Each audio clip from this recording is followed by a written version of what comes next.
Өрт қаупі жоғары кезеңде табиғи өрттердің алдын алу басты міндеттердің бірі. Осыған байланысты Жібек жолы ауданы әкімдігінің қызметкерлері мен төтенше жағдайлар департаментінің мамандары бірлесіп, шаруа қожалықтары мен егістік алқаптарын аралады.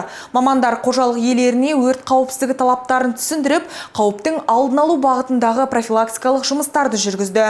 Рейд барысында жауапты мамандар егістік басында жұмыс істейтін шаруалармен кездесіп, өрттің шығуына көбіне адам факторынан болатын салғырттық себеп болатынын жеткізді. Қожалық иелеріне құрғақ шөп пен сабанды өртемеу, темекі тұқылын бейберекет тастамау, ашық өрт жақпау, сондай-ақ комбайндар мен тракторларды міндетті түрде өрт сөндіргіш және алғашқы өрт сөндіру құралдарымен қамтамасыз ету қажеттігі ескертілді. Сонымен қатар алқаптардың маңын құрғақ шөптен тазартып, минералды жолақтар жасау арқылы өрттің таралу қаупін азайту жолдары түсіндірілді. Аудан аумағында орналасқан егістік жер көлемі 4000 гектарға жуық.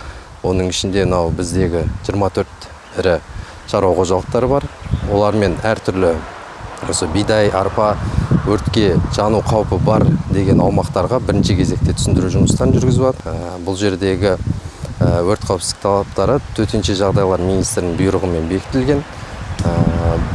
Ең жалпылама айта кететін болсам, бұл жердегі ең басты талап ол егістік алқабында өрттің жануы мүмкін жерлерді алдын алу болып саналады. Мұндай түсіндіру жұмыстары жазғы науқан кезінде тұрақты түрде ұйымдастырылады. Себебі аптап ыстық пен желді ауа райы өрттің тез таралуына әсер етеді. Сондықтан қауіпсіздік талаптарын сақтау әрбір шаруа қожалығының жауапкершілігі. Тараз қаласы төтенше жағдай басқармасымен бірге, Жібек жолы аудан әкімдігімен бірге ауыл шаруашылық басшыларына түсіндірме жұмыстары жүргізілді.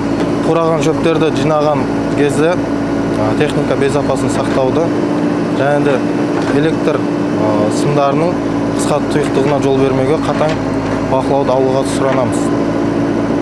Техникаларыңыздың қызып тұрған кезде қураған шөптің үстіне қоймауларыңызды сұраймыз. Мамандардың айтуынша, қарапайым қауіпсіздік талаптарын сақтау арқылы егістік пен жайылымдағы ірі өрттердің алдын алуға болады. Төтенше жағдайлар қызметі тұрғындарды өрт белгілері байқалған жағдайда уақыт оздырмай 101 немесе 112 нөміріне хабарлауға шақырады. Мадина Берденқұл, Мақсат Плотаханов, ФТЖ Ньюс.